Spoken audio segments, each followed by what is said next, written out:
How the heck are you? This is Centauri Stir Fry. Hope you guys are being excellent to each other out there. Today we're talking about War of the Realms. Yes, War of the Realms. I know we should be talking about Endgame, but I haven't seen it yet because we have an infant. And from what I've heard, it's illegal to lock your baby in like a dog cage, even if it's clean. What?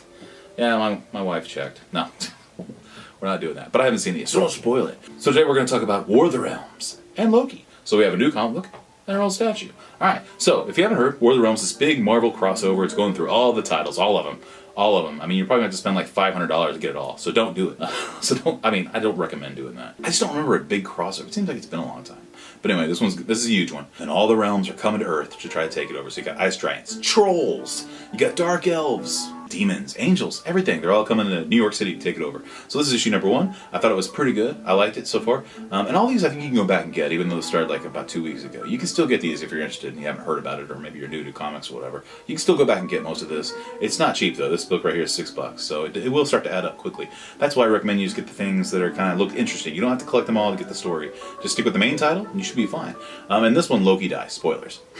This is what I got last week. I picked up War of the Realms. This is Avengers number 18. I usually don't collect or read Avengers, but I just was going to get this because I liked Hyperion and the Squadron Supreme. It's so hard to say. Squadron Supreme. Yeah, anyway. All these guys, they're basically like clones of the Justice League pretty much. And they've been around, since the early Avengers. So I think they're either cloned or they're being mind-controlled by Agent Coulson and the military. Controlled to be super patriotic and enthusiastic about saving the day. Not really that important. They kill a bunch of frost giants. I still recommend it if you like good comics. There you go. I'm not like the biggest Venom collector. I have like the first couple of issues of the series and maybe a few mixed in there. I wasn't really following it. I know everyone loves Donny Cates, but this isn't Donny Cates actually. This is, I believe, Colin Bunn. Yeah, he gets a new suit. It's an Asgardian themed suit. He looks kind of like, I don't know, some kind of manga superhero or whatever. I'm not real sure. He looks pretty vicious. He's got claws everywhere. He's just like just killing things left and right. I enjoyed the heck out of this book, and I have no idea what's going on with Venom. Then this weird Magi Sage thing comes down from the Dark Elf realm, I believe, and then grants him the power of this new suit. And he takes this new suit and then cuts her arm off. She's like, oh crap, that didn't work out. Yeah, he totally turns on her. She thought she would be all evil. But he's like, nah, I'm going to save the day. A very enjoyable superhero comic. I like this a lot. I was like, yes. Not essential to the main War of the Realms story, but a very good one. So if you can find this horrible blur in this really foggy bag, I would pick it up. Venom 13 was darn good. Let's take a meow sip.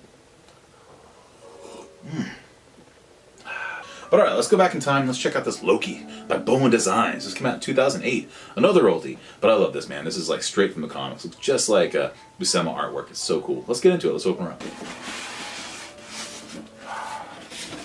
we go.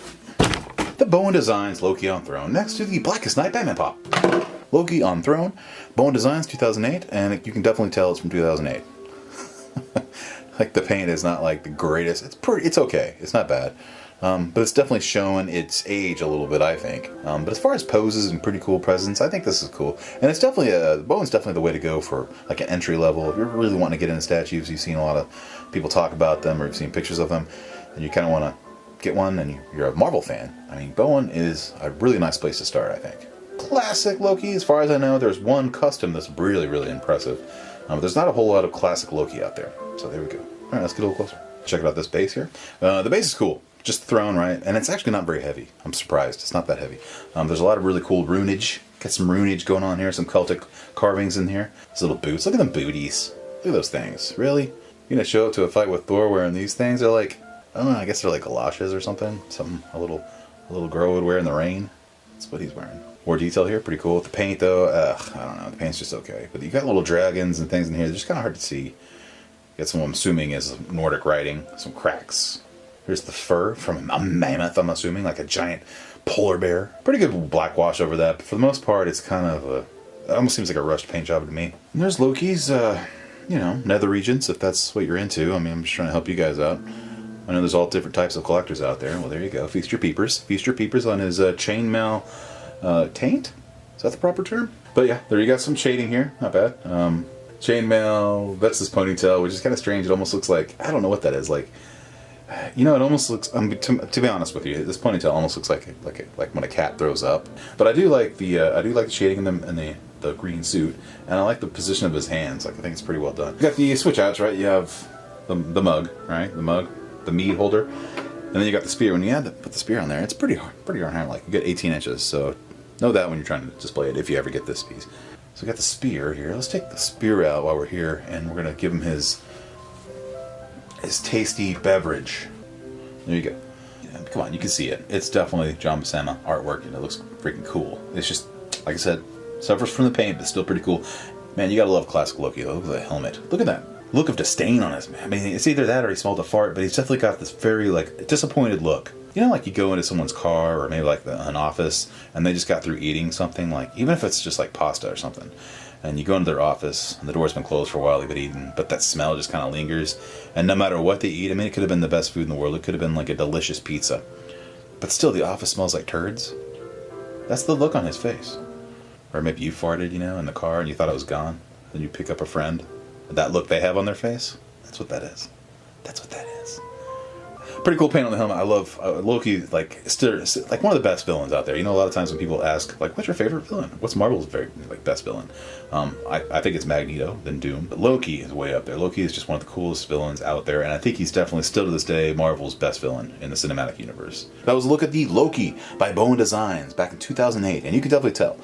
I mean, there are definitely some problems. The paint is not the greatest, but I think the pose and the sculpt are there. I think it really works and really shows that John Buscema artwork. He's one of the best, one of my favorite artists of all time. He's just a legend. He's great. It definitely looks just like it. So if you're thinking about getting into statues, I think Bowen's a good place to start. They're a decent size. 1/6 is not bad at all. So if you're wanting to get in the statue game, I would start with Bowen. Give him a shot. Maybe then work your way up if you develop a problem, and you probably will. All right, so I think that's going to do it for this episode. Remember, spay and neuter your pets. And Magneto was right. We'll see you next time. Thanks for watching.